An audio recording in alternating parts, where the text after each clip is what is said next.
thank you so much for coming out and filling this room tonight. I'm always amazed by how many people I can get in our living room. Thanks for coming. It's so great to have Richard Russo gather us around his fire tonight for some storytelling about his storytelling.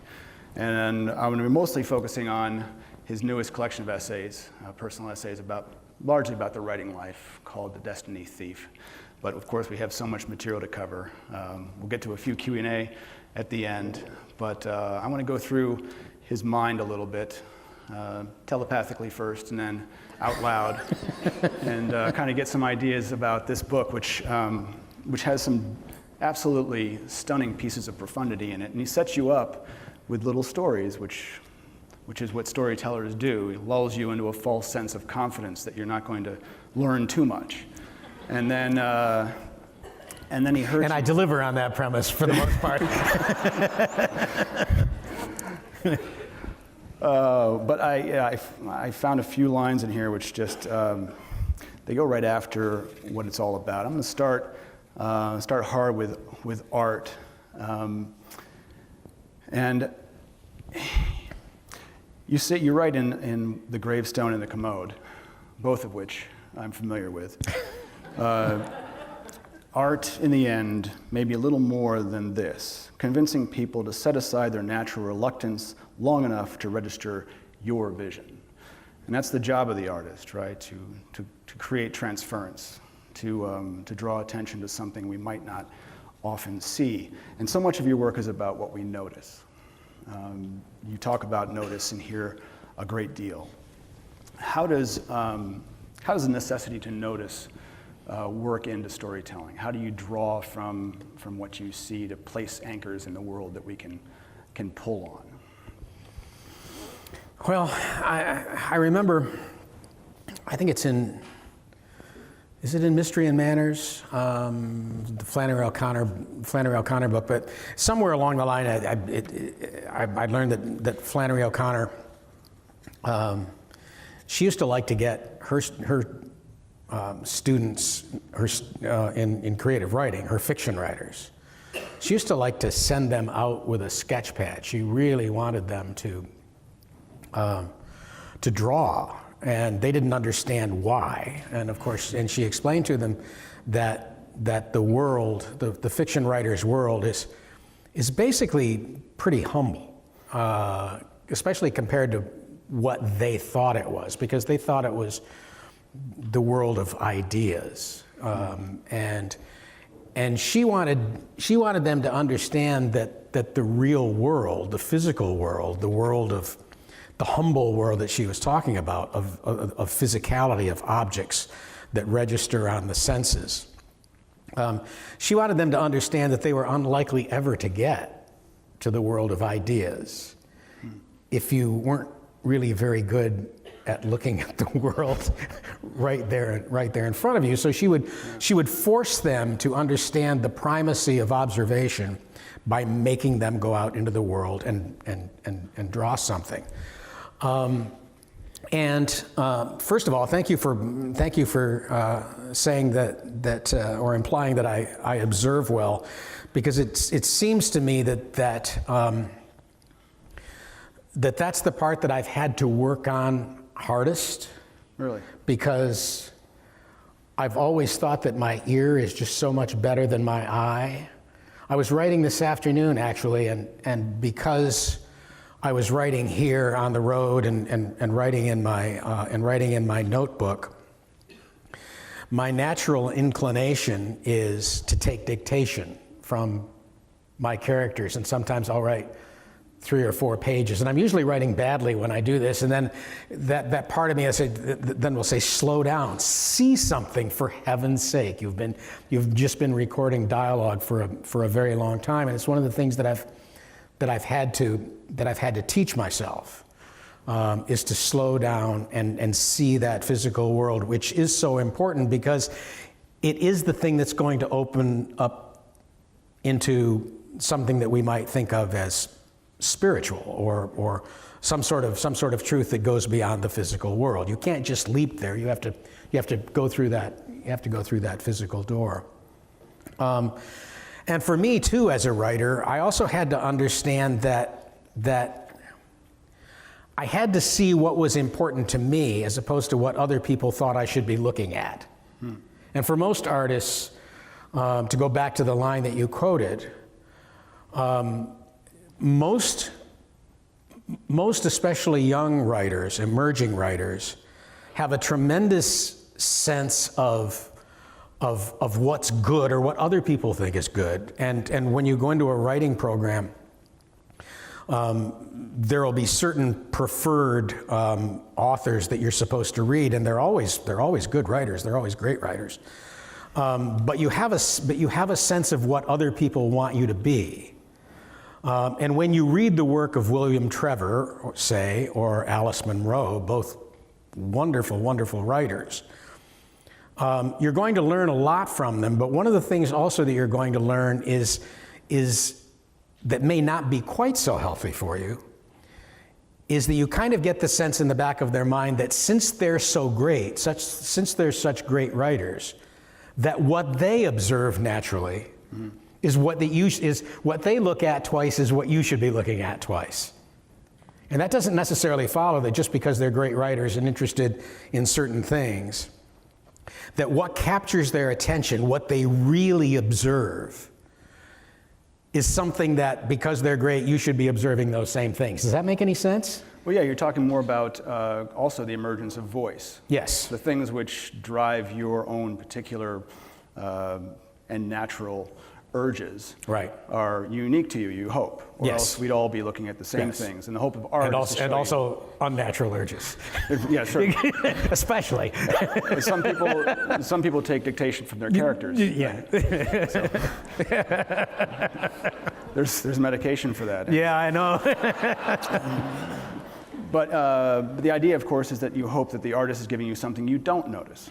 And forever after that, you hope also, in some ways, that they may notice those things because of the art they saw that you gave them. Yes. And those little notices also are what you find, I think, a juxtaposition is where your comedy comes from. This next to this is funny. Right. And you had a very serious argument, like dead serious. Right. Not funny argument about what's funny and what's not funny. Right. And, I mean, don't you win as soon as somebody laughs? I think that, All it takes is one person. That's right. That's right. You can tell when something's funny. Yeah, right? Even if it's for the wrong reasons. People, Yep. And it's as a comic writer, you're always kind of swimming against that tide because there are just so many people out there. Especially, it just seems especially true now. There are just so many people out there that really want to tell you that something is not funny, you know.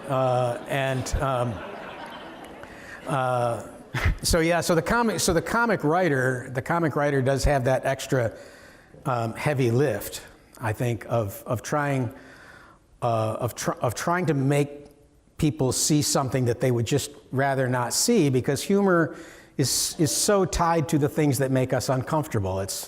It is, and it's always been about sex and death and farting. Yeah. That's always funny. It's not supposed to be funny. That's always funny. Every time. Although we won't test it here this evening. I'm sorry, Richard. You don't know us very well. Welcome to Traverse City. But in that notice, the things we know are sometimes based on our experiences, right? Mm-hmm. As we begin to get a better understanding of the world, we get a better sense of context, and thus we have a richer sense for what's funny, just because we know what that is. Right. And can you see in your own work how you were keying on different things and noticing different things as a younger writer than you are now that you know more? I'll rephrase. Yeah, okay. I'll use fewer vowels. What I mean is, when I was 14, there were things that were funny to me. Right. Which were usually inappropriate. Right. And I was told they were Well, you were inappropriate. 14. Yeah. Well, I haven't aged a lot in some respects. But my daughter came up to me one time. My wife and I were talking. Of course, I said something which a 14-year-old man who's almost 50 would say. And my daughter said, "Dada, that's inappropriate." Right. And I was like, oh, we've already trained her not to enjoy that funniness. Yeah. That's the cruelty of society. Yeah. She was right. Yeah. But it was funny. But it was fun. That's right. That's right. And that's kind of what a lot of your essays get at, is that I guess Manichaean is your go-to, that we're born into the duality of having the dark and the light, and they're not entirely in conflict. They're just together. They cohabitate. Right. And to refuse one is maybe a problem.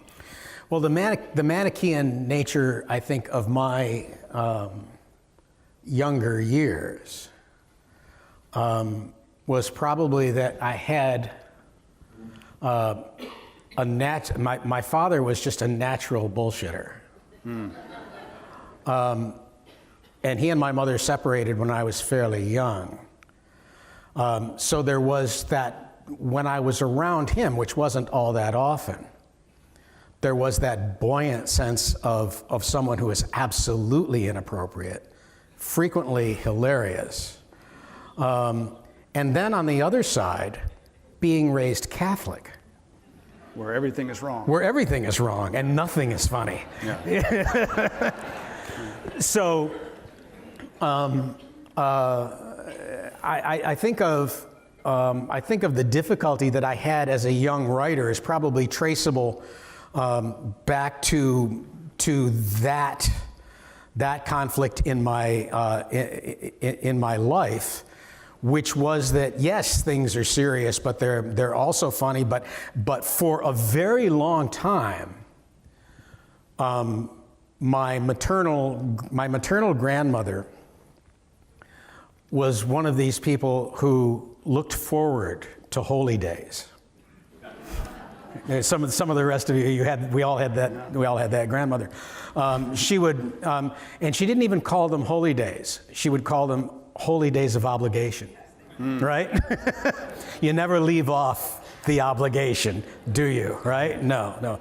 They were holy days of obligation, and as soon as you had fulfilled your obligation on this day, you would hear about the next one, so that you knew that. Right. So there would be no joy eventually. No, you having completed one obligation, you would begin to look forward to the next one, which of course would involve sacrifice of some sort. Right. So if you weren't sacrificing, got to live in hell before you got there. Exactly, in the full knowledge that it was not going to get better, it was going to get worse. And then of course the nuns, those savage nuns that I had in high school, some of them were truly wonderful women who were just overmatched by little like me. But they tried their best to impress upon us the seriousness of the world, and of course we were having none of it. But they tried so hard to wipe a lot of that one particular way of looking at the world. It's not by coincidence that the word fool appears in the titles of two of my novels, and I felt a natural affinity for that. But for so long in my young life, the forces trying to just scrape that out of me, with a claw hammer, were in the ascendant. And even much later, when I was trying to learn how to be a writer in graduate school, I think that was still working on me in some way, because my first impulse was to be not just a serious writer, but far more important than that, to be taken seriously. And how do you do that if you're a jokester, if you're or if you just do see the human condition as and our striving in life to have just a little dignity that life doesn't seem to want to allow us, And it took me a long time to hear my father's voice, which I was deprived of a lot when I was young. So that's where that Manichaean, that sense of whether we're talking about light and dark or good and evil, those two perfectly poised opposing forces, they weren't perfectly poised when I was growing up. Right. Yeah. And it's interesting because you talk about the religion professor who finds a moment of joy listening to Grace Slick, and then afterwards has her epiphany that all she ever wanted to do was sing rock. Right. And of course, you were attracted, while under the stewardship of nuns, to rock. And I've always thought that to get closer to God, you have to rock. It's the way and the light. It has something to do with volume too, doesn't it? Volume as well. Yeah. Skill, not as much. Yeah. But you said you kind of hear more than you see in the writing and the noticing. Interesting too, because I did play my rock and roll at a very high volume. So it's interesting that I hear anything anymore. And maybe it's that I hear only things that don't exist, having destroyed my actual ears. now I only hear what isn't there. You still hear Bruce. I do. Yeah, I do. Yeah. But you also talk about that urge. Yeah. That suddenly being presented something which seems transporting. Right. And I was seeing a rock band play. And right. Good or bad as they were something unworldly. And Absolutely. it was that sudden sense of, I don't know what that is, but what it is, I want. And that drove you to buy, cheap guitars and cheap amps and borrow things and make a band. And at some point, and you talk about this, it's a terrifying line, but you write, but hunger remembered is not the same as hunger felt. Right. And I guess we talk about the youthful urges you have, and over time, how some of them thin out or are taught out or just don't seem to be possible. Right. What was it that turned you away from music and eventually turned you into a different kind of experience as a storyteller? Because music is storytelling, even if it's bad. And storytelling like Springsteen does is usually pretty good. Yeah. I listened to Rat, which was not the best kind of storytelling, but it had more energy than nuclear power. So. Yeah, exactly. There were two transitions that kind of redefine hunger a little bit. The first, before I heard that first live rock and roll band, which made me levitate. Before that, the hunger that I felt in my life was a hunger for an intact family, because I want to preface this by saying I had a wonderful family. My parents separated when I was young, but I had an aunt and uncle just down the street and their kids, so I didn't suffer for love, and we lived, my mother and I, after my parents separated, above my grandparents, who were doting grandparents. So I had more love probably than any one kid deserves, all things taken into consideration. But my father left at a particularly awkward time for me, because I didn't understand it, and I thought that maybe I was to blame. Yeah. I didn't see any other particular reason for it. If not me, then what? And when he left, I spent. And it also was a small town. People didn't divorce, and so I had a hunger for an intact family, and not even so much that I wanted an intact family, is that I just didn't want to be different anymore. So I spent a lot of time yearning and hungering for that intact family. And what rock and roll did, or at least rock and roll played at a very high volume, what that did was substitute one hunger for another. It allowed me not to be hungry in one way, because this other hunger was so, it was absolutely, as you describe it, it's absolutely visceral. I must have this. It doesn't have anything to do with can I or should I or any of those other consideration. You just must do it. And so I try, and I love music still. But I think what happened there, because so long when I played in these rock and roll bands coming from a poor family, we just didn't have very good equipment. And one of the easiest things when you're trying to get good at anything, one of the easiest lies to tell yourself is that I would be just so much better if I had good equipment. Right. Which is hard for the writer, because once you have a pen, better paper. But what happened was that sometime in my 20s, I somehow or other saved up enough money from various jobs to buy a wonderful Gibson 12-string. With pearl inlay. With pearl inlay.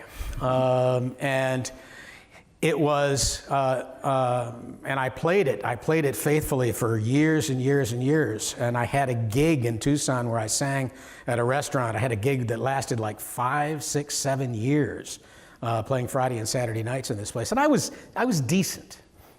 But I think there came a point when I realized that I was never going to have much better equipment than the equipment that I was playing on.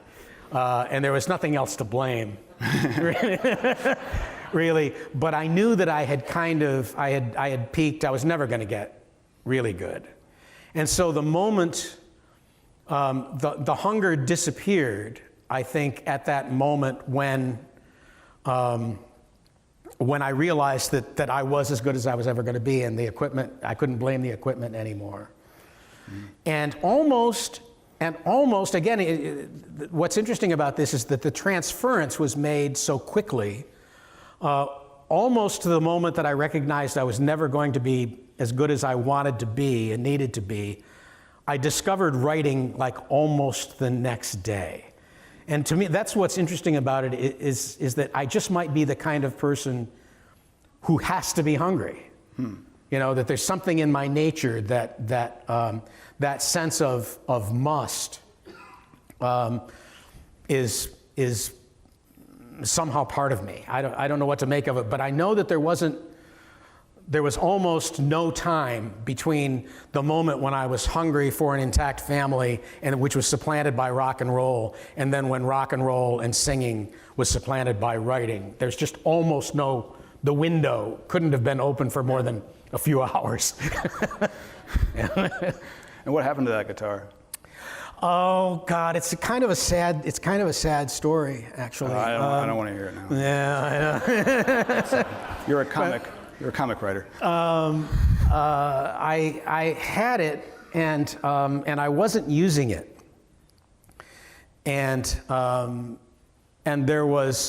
was a teacher at the time. I was a professor at one of my various university jobs, and there was a young assistant professor who played a guitar, and I don't think he had the kind of hunger for it that I did, but I actually didn't like him very much. He was one of those first people in English departments who were theorists, you know, and Watch he was out for that. It ends up in religion. Yeah. He was a theorist, and he used to say things like, and I used this line actually in a novel of mine. He used to say, "Well, I don't really like literature per se." But he liked to theorize about it, and he was more interested in politics and culture, and all of this kind of put me off. But he liked to play the guitar, and he didn't have a very good one. So I said, you know, this guitar, my guitar, really should be played. So I gave it to him, and then he didn't get tenure, and he left with the guitar. Of course, this is the best thing he had. Well. It's the only non-theoretical object. That's right. It existed on a whole other plane for him. Over the years, you've been accused of being a comic writer because you're a comic writer. Yeah.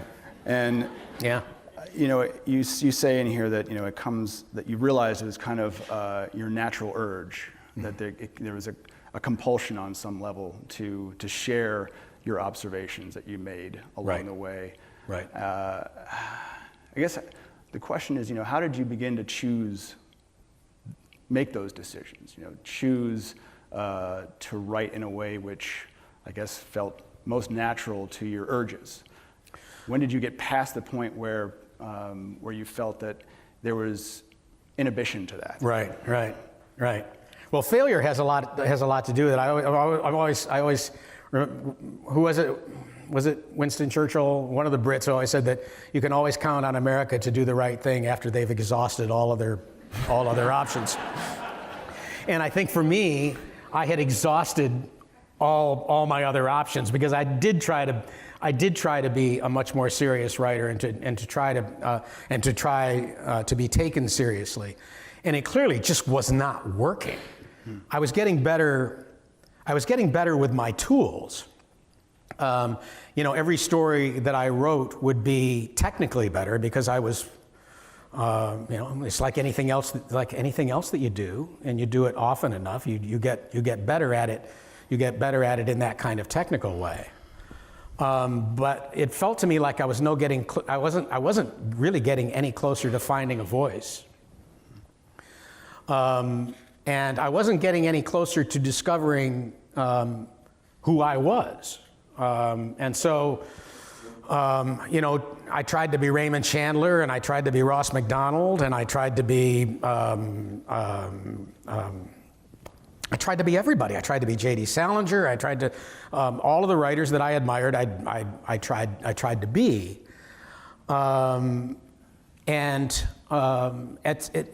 just wasn't working. Which is interesting, because when you were younger, you just didn't want to be different.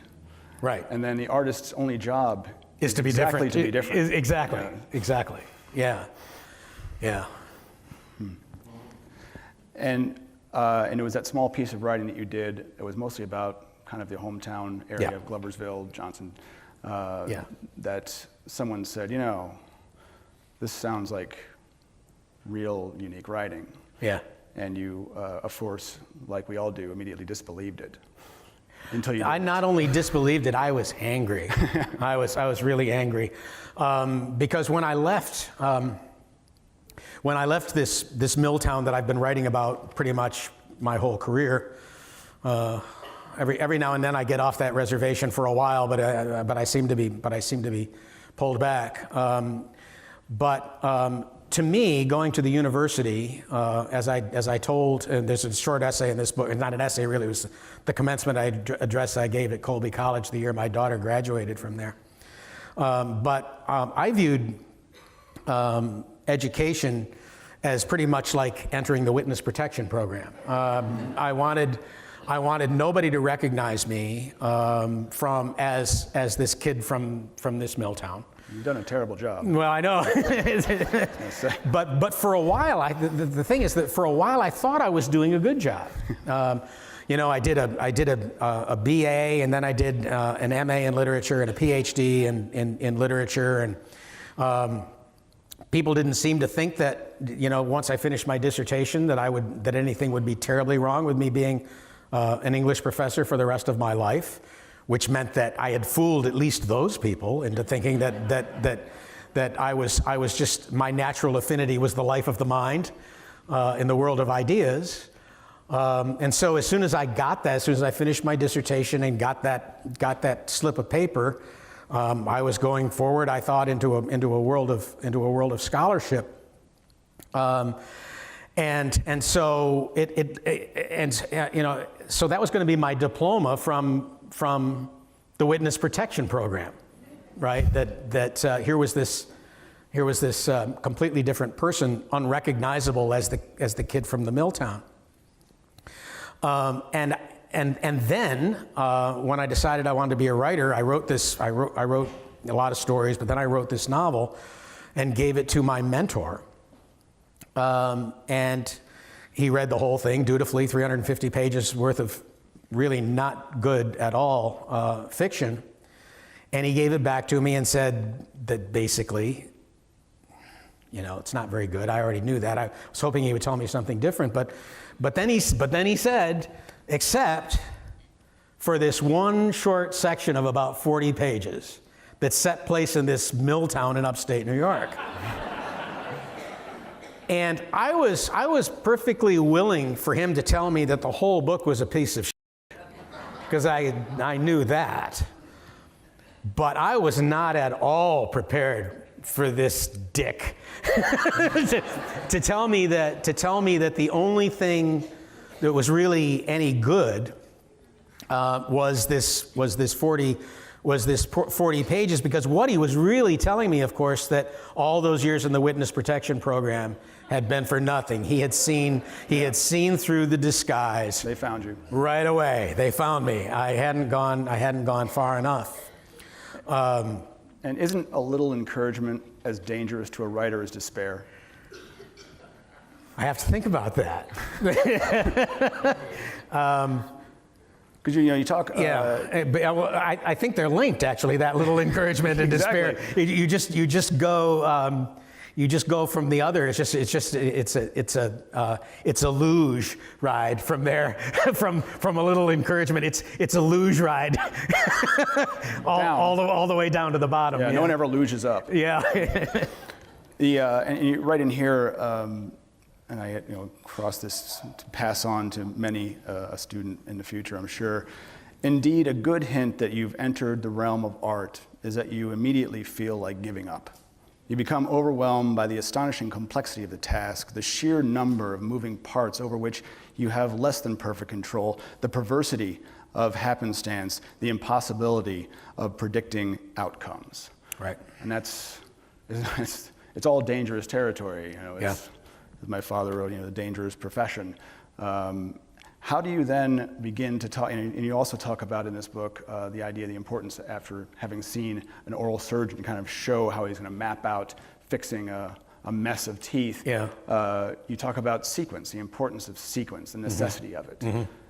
In building your stories, do they come to you in pieces, broken asteroids, or do you... Tiny pieces, unrelated pieces, yeah. So how do you begin to sew them? And actually, to go back to the quote that you just gave, and thank you for the reading of that particular quotation, because I think it is important. I think that all of those things, the difficulty of it, how many moving parts there are, having less than perfect control over all of those moving parts, all of that makes you want to quit is actually the good news. Because it's the thing that keeps you from ever being smug. It's the thing that keeps you from feeling like you've mastered something. And it's what keeps you, to go back to the metaphor of hunger, is what keeps you going back with that same kind of thrill, but also that same sense of danger and the voice in your head saying, all right, this time you finally figured out something that there is no solution for. Here you finally found, congratulations on finally locating the book that you can't write. Yeah. All of that anxiety that you had in writing your first novel is all there, but because all of that is there, the hunger is still there too. So the good news and the bad news are kind of wrapped up in that same package. Manichaean. Yeah, Manichaean again. Yeah. Funny how that phrase comes back, mixing memory with desire. We're all elliptical. And back to hunger, you also write, hunger has no business preceding ability, but it always does, with no exception. Yeah. And it's back to those urges. As you compose, and I think the artist always worries that the reason we keep working is that we fear always that we can't do better. We can't improve on something we've already completed, and even that's a failure of sorts on second look, and on later years, and better ability. You talk a lot about the difference between craft and art, their linkage, but also their difference. The idea that you can be a competent sentence maker and not a good writer in the full sense of things is interesting, because the first thing we try to teach in any kind of program is, okay, well, make your sentences good first. Right. And then you stack them in this sequence. Right. And that's how narratives happen. and then you populate them with people who make a certain sense for an arc. And then you finally get good at that stuff. And if you don't have something unique, if the characters aren't speaking to you while you're driving and everything else, like many writers who have the full urge to write, they're still not good. Right. It still doesn't work. How do you, both with young writers, talk about the fact that we can't avoid imitation because of all the influences out there. We read something, we go, oh, that's good, I should do that. Right. And you were talking about that earlier, but you can't. Right. That's theirs. Right. And how do you talk about finding that space, that small mill town that was hiding in your novel, which ended up being the book Mohawk in the end, which was your first kind of strike and hit? Yeah. Well, Ann Patchett, who I know was here fairly recently and probably talked a little bit about this too, and in her great essay about the making of a writer, making of her as a writer, says, I think quite astutely, that craft comes first because it kind of has to. She says, art stands on the shoulders of craft. And so no matter what kind of artist you are, not just writers, but if you're a painter or whatever, somebody has to teach you what the tools are for, and you have to learn how to hold them, and you can get better, and what's so frustrating about it is that you can make so much progress. It's as if on a continuum. It's as if on a continuum, you have to go from here to here, right? And craft, what's so frustrating about it is that craft can get you from here all the way over to there. And in a sense, and you look at that, it's like we do with our devices. And you update your operating system, and you watch the little thing go all the way across the screen. And sometimes it gets almost to the end, and then something happens, and the thing continues to circle. Yeah. You continue to buffer right there, and you look at it and you think, I'm 99, and it tells you right below that you are 99.7% of the way there. And you think to yourself, well, we've come all this way, there's only just that little bit left to go, and you say, finish, for God's sake. You can't come all this way and not finish. But that's the thing about art, is that you can actually go all that way and just continue to buffer. But it's helpful for emerging writers and for young writers to realize that even though that can be kind of discouraging, and you think, my God, I've put in all this time, I've written my 1,000 pages of bad prose, I've made all the sacrifices, I've been as faithful as I can to the work and to the craft, and look at all the sacrifices that I have made, and I continue to buffer right there, with 0.3% to go, and that can be very discouraging. But in my case, once I did find that, and I didn't find something, I found me, in a sense. What I found was, I found a version of Richard Russo that was going to be a writer. And really, that's a much simpler question, and that's, who is that person? It's a question for me, it was a question of finding out who and what I loved, which I had been running away from for a long time. But once I found that, the buffer went off and went ping, just like that. And the good news is that once you find that, you're never going to have to find it again. You're never going to forget that. Which doesn't mean that every book that you write is going to be as good as the last book. And there will be times when you lose sight of certain things. But who and what you love, once you figure it out, is unlikely to change. At least in any really significant way. And we, as readers, when we see a story, it's already been milled. You've been through it yourself until you have forehead stress fractures, and your editor's been through the arguments that have ensued over word choices and everything else. We see it as a pure piece of work without any of the struggles inherent to its creation. How do you know when it's there? How do you know when it's time to stop? Like, okay, it does everything I want it to. Because, of course, the wheel can continue. You can be on 99.5. And we'll never know how much time was spent in that room. Are you someone who, are you an organized writer, or do you write like I do, out of a debris field of just wreckage? Yes, the second. That's good. Put her there, brother. There are a number of things that occur to me about knowing when to stop. One of the things that will happen to me is that I will recognize, or some objective part that's disassociated, some part of my brain that's disassociated from anxiety, which is a small part, will realize that I'm making things worse.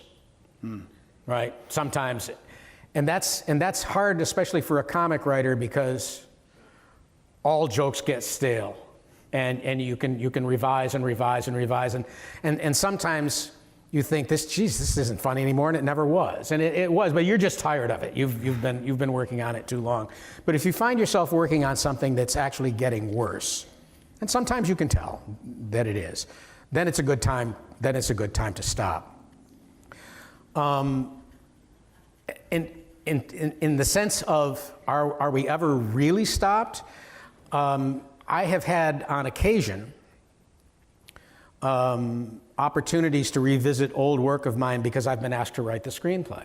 And that's an interesting thing, because now, you have to read it in an hour and a half. In terms of actual creative time, and all of the visual material is fabricated. The lines remain.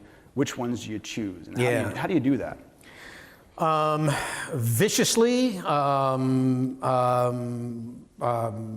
ruthlessly. I like both those words. And it's hard. It's hard to do. Because you did Empire Falls, which was purely your adaptation. That was my adaptation. And I have to say, Ben, when I look back on that HBO miniseries, I look at it with great pride, but it's pride in almost every aspect of the thing except my screenplay, because those actors brought such life to those roles, and I don't know if we're ever going to have another miniseries that would be able to attract a cast like that for the amount of money that they spent on it. It was Paul Newman's last appearance on film. That's right, and my feeling was that they needed a fresh set of eyes to write the screenplay, because if you look at it, I kind of did. I solved the screen problems pretty much the way I solved the novel problems. And if you were to compare that to a movie like The Ice Harvest, which I adapted from another writer's novel, I think that what I brought to that project was exactly that, a fresh set of eyes. And so when I read Scott Phillips' book, which I loved, by the way, I thought it was a terrific novel, and I really wanted to write the screenplay for that badly. But when I looked at the novel and started to think, well, all right, here's this pretty good sized chunk of book, and we're only going to have, it's a thriller, so we're not going to be going much over 90 minutes. So we're talking 90 to 95 pages. How do we do that? And I saw two characters in the novel. They were both wonderful characters and vivid characters, but when you looked at the structure of it, you realized they were helping the plot to get to the same place. In other words, they served the same dramatic function. And the first thing I did was say, all right, we're going to combine those characters. And the thought that was in the back of my mind is, what in the world is Scott Phillips going to think when he sees that I have taken two vivid characters and combined their function?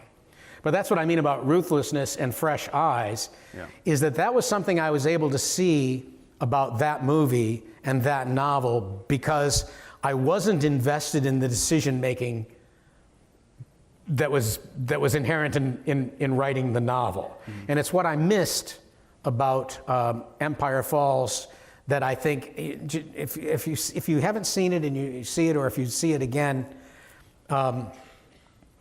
listen to the voiceover in that. The voiceover was necessary, but there shouldn't have been nearly that much of it. And when you have, would you agree that when you have voiceover in a movie, very often it indicates trouble? I don't want to... That certain things are not clear that should be clear in their own... I don't want to condemn you next to you. Yeah, but voiceover is dangerous because it means it has to compensate for something that's not there. And normally with a novel, you can see why everyone feels it necessary because so much of a novel is interior space, right? We know things because we're in the character's head. How do you do that on film other than he glances and looks mournful now? Right. That has to summate an entirely huge And a novel like Empire Falls gets experienced over a week, 10 days, 2 weeks, whereas it would be like trying to do that with the miniseries is going to be an experience of 3 hours, right? 3.5 hours. And Bridge of Sighs would be just as painful to try. Absolutely. So absolutely. And that's interesting because you've also you've written straight up. A few films as well. And that's a different kind of writing, and also at the same time, you're still dealing with the same narrative problems. How did you approach just writing a screenplay that didn't proceed from another work? Right. Well, I've done that a couple of times. One was a movie called Twilight that Robert Benton and I did right after the success of Nobody's Fool. Which, if you haven't seen Nobody's Fool, it's a beautiful, sweet, absolutely. Great film. And it really holds up, I think. And I say that, and I didn't make the movie. Robert Benton made the movie, but it's a beautiful piece of filmmaking, I think. The movie Twilight had additional things going on with it because it was a detective movie. And when Benton and I wrote it, we had both studied we went back and looked at a lot of old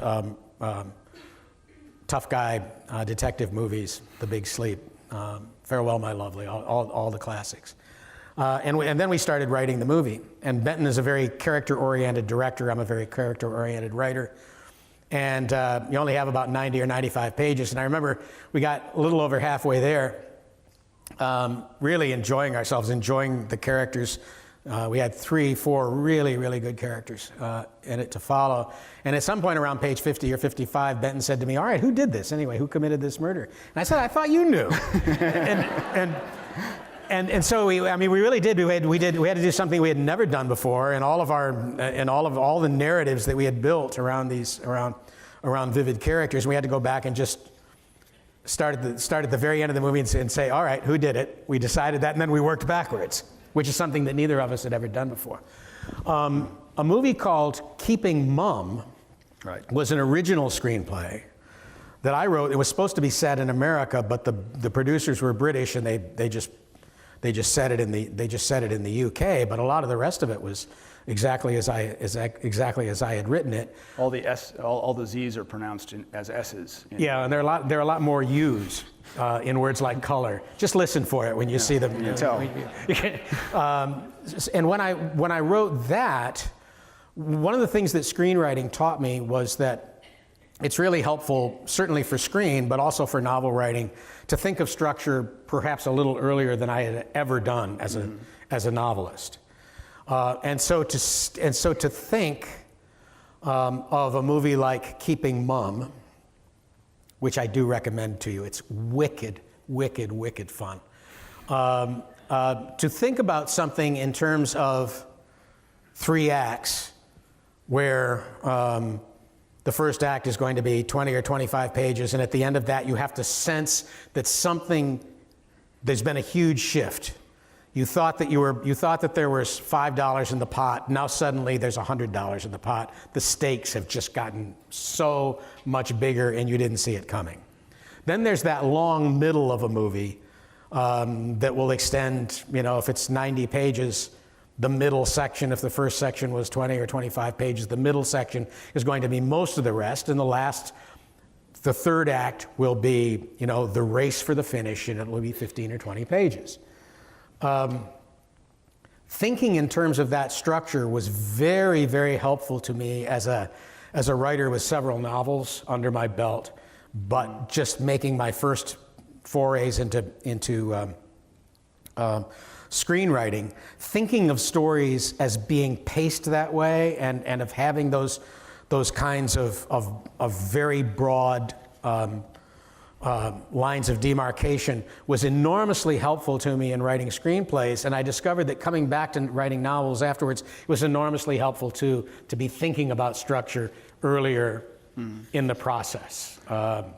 Do you find I'm still willing to digress. Yeah, I was going to say, do you find that blocking into that consideration of structure can also mess up the possibilities that a story can have? By thinking, like worrying about sequence early, worrying about structure early, can that interfere with what might organically come out of chaos? But you know what? So many things can go wrong with a movie. Yeah. Never mind. Well, our part in it is so small. And we also have the blessing, too, of when it does come out completely botched, you have a lot of people to blame. We very seldom get blamed. there are other people who are going to take the fall. I wrote, produced, and directed one of my films, so I had nowhere to go. No, you certainly didn't you? Wait a minute. Are you ever going to do that again? Sure. Yeah? You got any money? Yeah. That's the thing, isn't it? There we go. Yeah. And I love, certain lines like from Nobody's Fool, where Tandy comes out and says, doesn't it bother you that you haven't done more with the life God gave you? Yeah. And then, Paul Newman says, not often. Yeah. Now and then. Now and then. Yeah. Do you feel that really preserved the feeling of your book? Yeah. I've talked with people about that movie many times, and they always say something to me that is both that on the one hand makes me smile, and yet on the other hand I'm always nodding in agreement when they say it. And they say that the thing that they loved most about the movie of Nobody's Fool was how faithful it was to the book. And the reason that makes me smile is that, of course, Benton, who wrote the screenplay, cut out about 3/4 of the novel. Exactly. That's what you're talking about. Yeah. And what makes me nod in agreement is lines exactly like the one that you just quoted. Because what he was faithful to was not the novel. What he was faithful to is the spirit of the novel, right, and the spirit of its main character. And so what was left out of it, I've just never seen a more perfect representation of a novel that's simply now living in a completely different medium. Yeah. And we talk about book selling a lot. Of course, this crowd will solve that problem. But you also.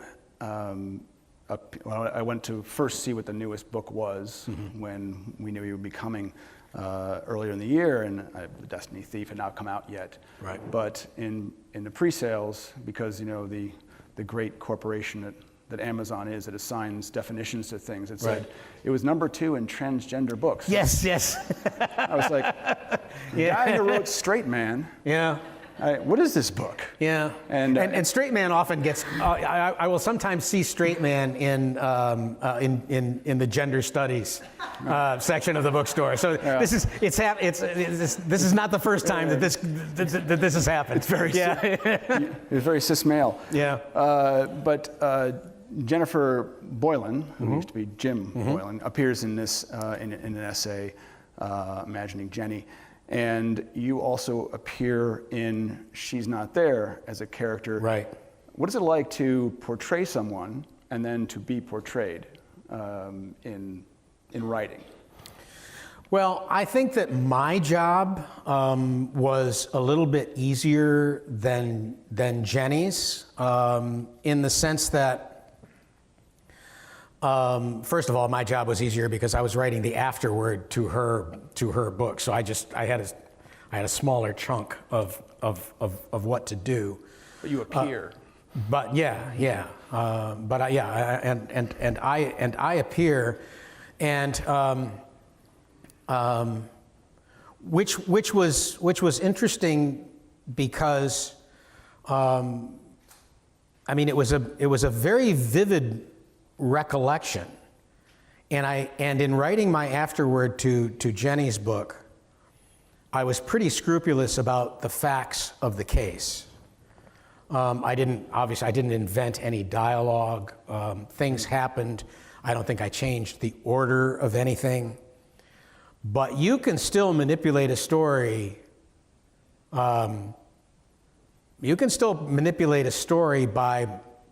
Without telling a single lie, without changing the sequence of anything, without inventing any dialogue, staying strictly close to the facts, not telling any lies. You can really still manipulate a story by deciding where it ends, what you're going to leave out, and what you're going to put kind of center stage and what's going to be off to the side. Those are all still fiction writers' techniques. They call that news now. Yeah, exactly, yeah. So in writing that, and this essay is the most emotional one for me in the book. I think of it as really as the emotional core of this book, and so writing it, I was able to portray myself. I tried not to spare myself because I was a slow learner in what happened with my dear friend. But Jenny, on the other hand, had, I think, a much more difficult task, because on the one hand, she was portraying me in her book, one of her dearest friends, and someone to whom she felt both great affection and gratitude, and yet my role, she also understood my role in her book, which was to portray a kind of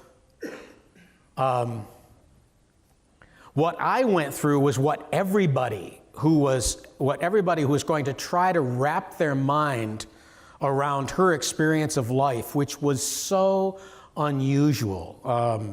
Living a lie for the vast majority of your life, living as a man when you really believed yourself to be a woman, and being unable to even discuss that with anybody, to have to live in that kind of solitude, and then in middle age to come out and try to help people wrap their minds around something that you yourself have maybe not come completely to terms with.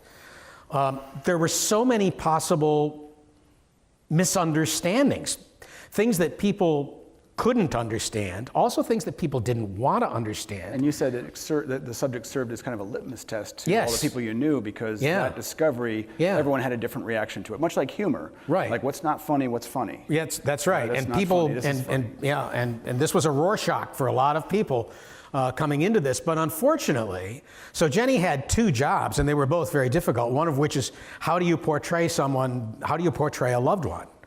And then the other tricky thing was a loved one who is going to embody all the misconceptions that everybody else in the world is going to is going to have to wrap their minds around and come to terms with. So my character in Jenny's book had certain marching orders, and that was one of which was to get everything wrong in the beginning, and then finally come around, which was. You're everybody's fool. Everybody's fool. Yeah, there you go. Yeah. Interesting. And you talk about, what matters a lot. Like, what truly matters? Like, why do you? I talk about this with students as well. If you're writing a story and it doesn't matter, what's the necessity of it to anyone, including yourself? Is it just, is it just something that you are capable of doing? And you talk about your grandfather, who spent his whole life becoming a master craftsman at choosing the right spot to cut, leather for gloves. Right. And it was an art as well as a craft. These Yeah. choices were more than something a machine could do. Right. And at a certain point, he was run out of that art. That guild ended. Right. Machinery took over, and eventually people stopped noticing blemishes on gloves. They just said, oh, well. Right. It didn't matter anymore. And you write in here, and unfortunately I had enough of my grandfather in me to share this dilemma. How do you learn not to care about something that matters? Right. And it seems like you impart this into your characters too. It seems like many times the conflict is over what matters. Right. Who do you love? Why do you love them? These urges that you need to follow.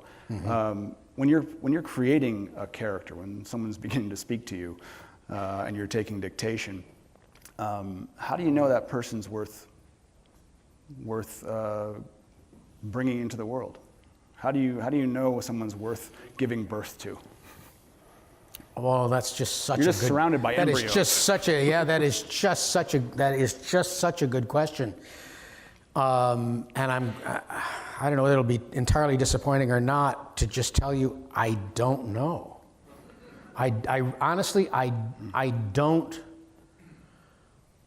It's a feeling, and it's a feeling that transcends, will this person be useful in the end? Because when you're at the beginning, you don't know what the end is, so how could you possibly know whether the character would be of any use to you? Is not understanding someone the most interesting thing? Or it might be the most interesting thing about it. I mean, you have to know something in order to have a clue whether this person will be interesting or not. I mean, part of it might come down to just something like kind of artistic selfishness, in the sense that it takes me, with most of my books, probably 4 years or so to write. Mm-hmm. And I kind of say to myself, as I would in real life, do I really want to spend the next 4 years of my life with this person? And I probably use a lot of the same criteria. What causes me to, walk away from a conversation in real life is because I just have this feeling it's not going anywhere, and I'm not having fun. Yeah. And so. Except when you're sitting here, it'd be just really rude to leave. But you also write. I mean, this whole thing is the destiny thief, right. And it talks about kind of the sense of progression that any of us have. Like at some point, we all have an arc. And you say, I've written a lot about destiny in my fiction, not because I understand it, but because I'd like to. Mm-hmm. And it's, kind of questioning, isn't that what what faith is? Isn't that what so many of these other things we don't consider related to writing really are? Right.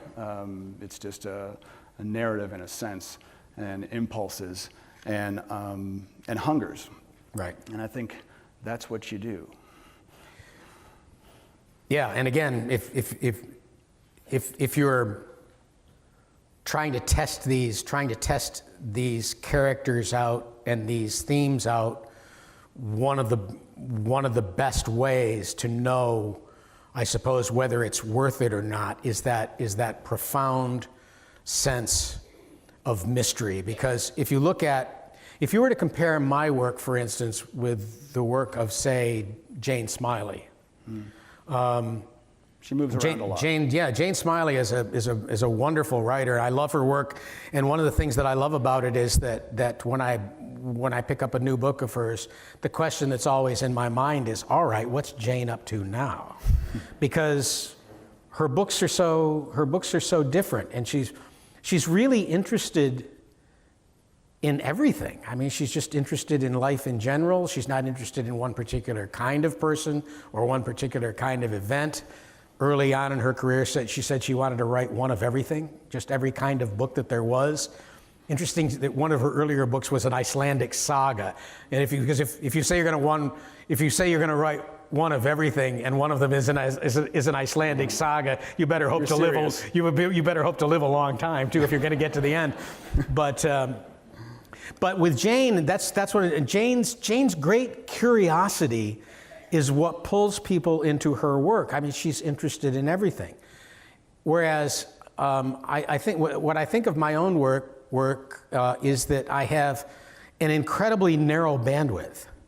I'm really only interested in 2 or 3 things, but there are 2 or 3 things that I can't quite seem to get to the bottom of. That the more I go back, each book teaches me, I get somewhere, the journey has gone somewhere, and I'm always happy to have taken the journey. And I like to think that people who take the journey with me feel like the journey has gone somewhere and you've gotten something out of it. But each book has taught me what I don't know about the next one. And so despite the fact that I'm far less curious a writer than someone like Jane Smiley, and I do have that incredibly narrow bandwidth, it's the fact that I can't get to the bottom of any of this stuff, these obsessions, these hungers that we've been talking about really right from the beginning of this discussion. The fact that whatever it is whatever is eating at me, I can't seem to get to the bottom of, which keeps me coming back. And again, it's one of those good news, bad news things. It's like Dickens with his orphans, right? Yeah. Yeah. You're never getting adopted. That's right. I could ask many questions. I'm inquisitive. Yeah. But since we just got you out of witness protection, you can only imagine how much I'm interested.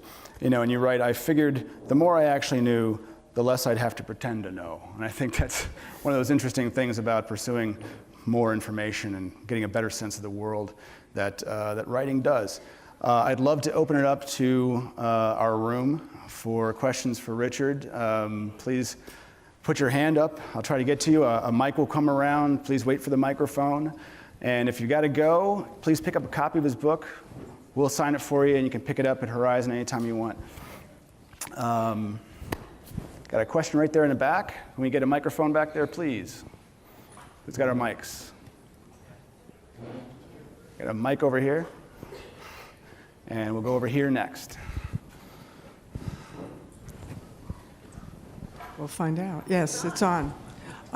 Several years ago, I heard you interviewed on the radio, and Lauren Goff had come out with her book. Right. And you hadn't met her yet, or so you described, but she lived sort of in your vicinity, and you were kind of interested in her. And she grew up in Cooperstown, New York, which is probably about an hour, 10 minutes from where I grew up, yeah. Lauren Groff is who we're Groff, I'm sorry. And I can't remember what the sequence was, but what you said was, if I meet her, I want to ask her where she got the nerve. Yeah. And what I'm wondering is, what does nerve look like? Not the process, because I think you've described, that pretty well tonight, the nerve it takes to write. But what do you see in a book that is courageous in fiction? Well, in the case of Lauren Groff, my favorite book of hers, I loved Fates and Furies, so I was glad that they were doing that book club with that particular book, and there's just these mind-boggling gymnastics of storytelling in that novel, and I think what I loved about that particular book was that the second half of the book kind of unwrites the first half. You think you know where you are, and the second half just turns everything on its ear, and it's just there are so many ways for that to go wrong, and she really threaded a needle, I thought, with that book, because it would have been so easy for readers, I think, to get to the second half, which turns out to be something goes off in a different direction. It doesn't go where you think it's going to go, and it would be so easy at that point for readers to say, no, I liked the first half, and I don't like this new direction. I'm going to put this down. I'm going to read something else. So where do you get the chutzpah to think I can pull this off, because it's a remarkable feat. But she's always up to something like that takes this incredible nerve on the part of the writer. My favorite book of hers is actually her first book of stories called Delicate Edible Birds. Do you know that book, Ben? I haven't read it. No, okay. It's a collection of stories, and its range is absolutely astonishing. You read the first story, and it takes in this certain slice of life. And you read the second story, and you think, wow, this is really different from that first story. It's set in an entirely different world with characters who are very unlike the first. And with every single story in that book, it's almost as if you're in the world of a completely different writer. And the range is so astonishing. Once again, I wanted to say to her, where did you find this what made you think you could do all this, you know? So yeah, there are certain books that risk an awful lot. Sometimes it's a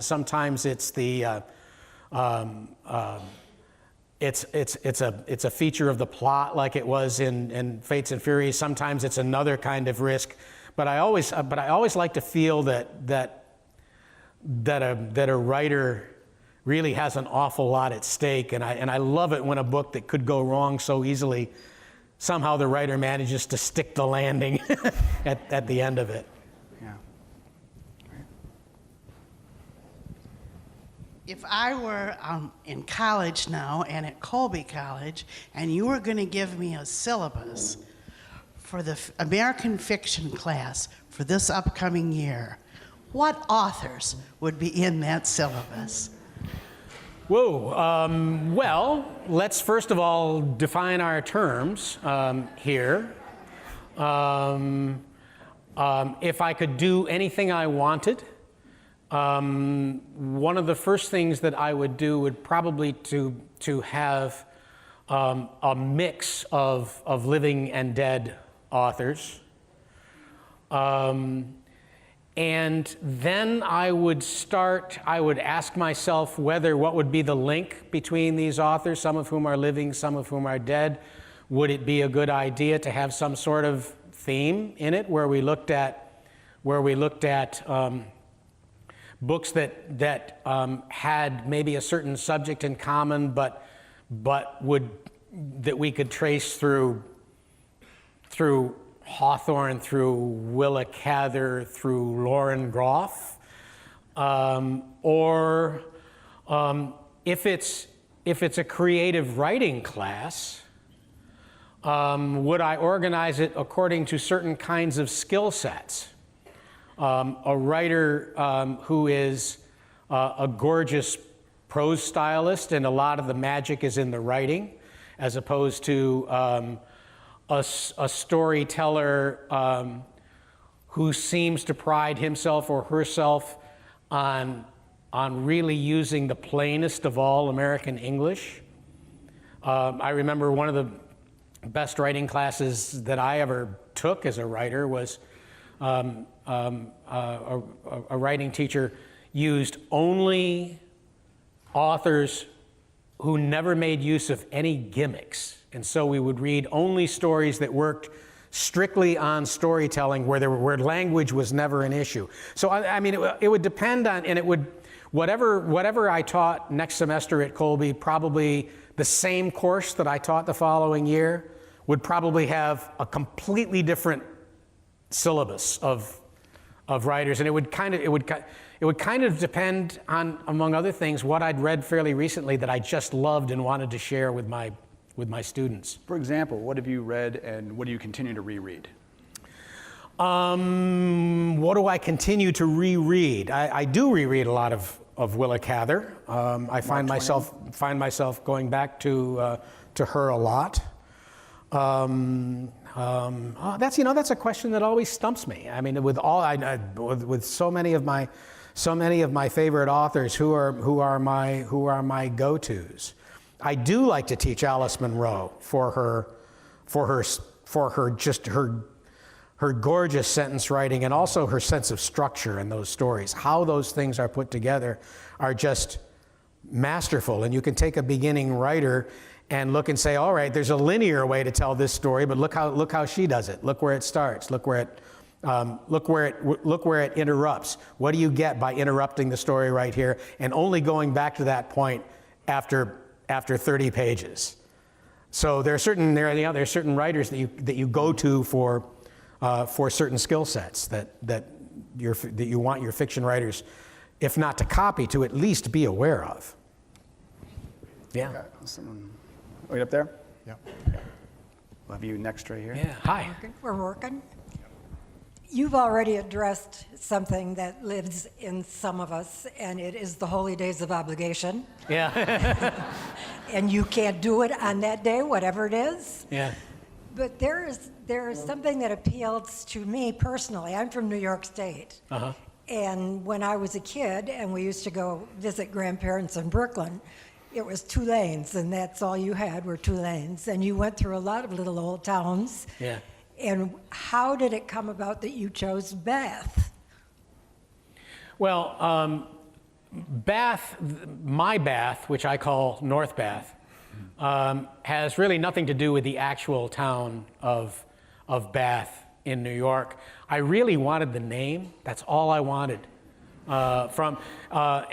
And one of the things that I had kind of figured out in that first book, the Nobody's Fool book, one of the things that I had figured out kind of early in that was that I wanted 2 towns in it, and I wanted one of them to be lucky and the other one to be unlucky.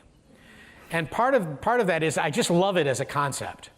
And I wanted Bath because I wanted the springs to run dry in one of those towns, right? And there are 2 towns like that in upstate New York, right where I put those. Bath is much farther south and west, but in not far from where I grew up in upstate New York, there's Saratoga Springs, where the springs continue to merrily percolate to this day, and you can still go to the baths there. Not many people do, but you still can. And just down the road is a place called Ballston Spa, where everything went wrong. The springs dried up, it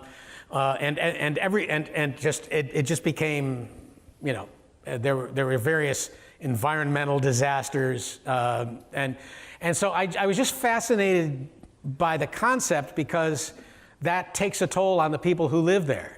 You either feel privileged and lucky, or you feel really kind of doomed and damned before when you're still in the gate. The race hasn't even begun, and you have this sense of extraordinary burden. And of course, the town that I came from was one of those towns that we all grew up with that sense of everything having gone kind of terribly and tragically wrong by the time people my generation came along. Rochester, and it's pretty much dead. Yeah. And so I can empathize with, I love your books, I bought the movies, I've gotten addicted, you appeal to me. Yeah. Thank you. Okay, one more. It's good to appeal. We'll take one more question here. Okay. Wait a second, we have dueling microphones going here. We, In the movie? No. That's a simple, very, very little. Are we talking about Nobody's Fool? Yeah, no, I did some script doctor work on that, and that was pretty much the extent of it. I'm sorry, yeah.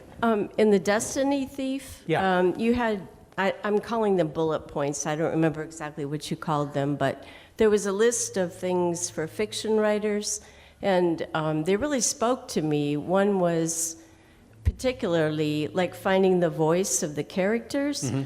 And you talked about you can't talk for the characters, they have to speak through you.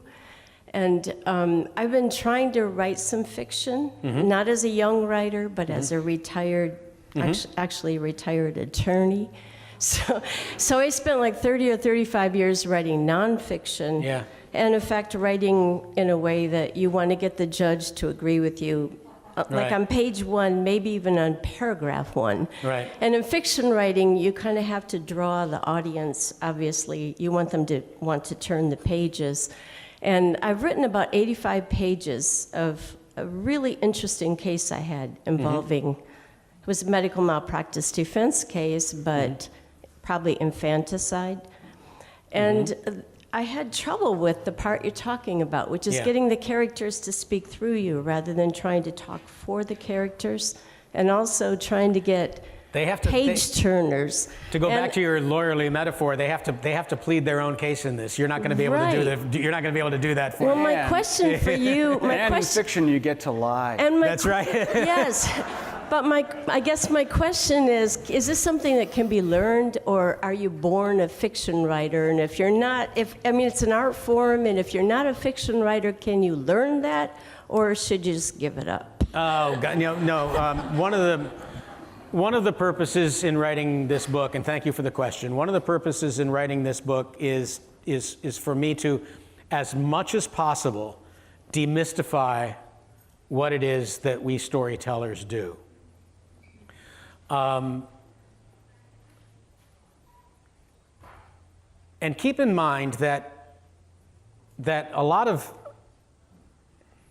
in some ways, it makes a better story, especially from when you're talking to writers, and you ask the question of writers: Is this magic? Is what you do magic?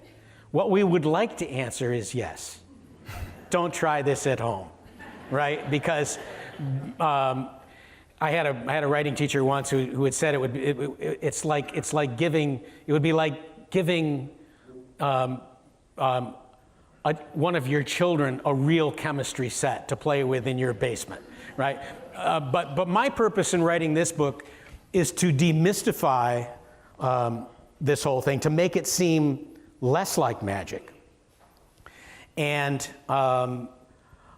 to try to differentiate between what you can learn and learn fairly easily. And it's interesting that you point out dialogue and letting your characters speak out of their own need, because Ben, I'd be interested to know if you agree. Of all the things that are eminently teachable in terms of the basics of fiction writing, how to develop characters, how to establish a conflict that works, of all of the and the ins and outs of point of view. Out of all of those things, the building blocks of fiction writing, for me, the easiest to teach was dialogue. There are only a few rules. And one of them is that these characters have to speak out of their own need. What do they want right now? Because often that will be in conflict with what you want. What you want is to get to the end of your story, right? And what they want to do is linger over their own desires and their own feelings at this particular moment in time.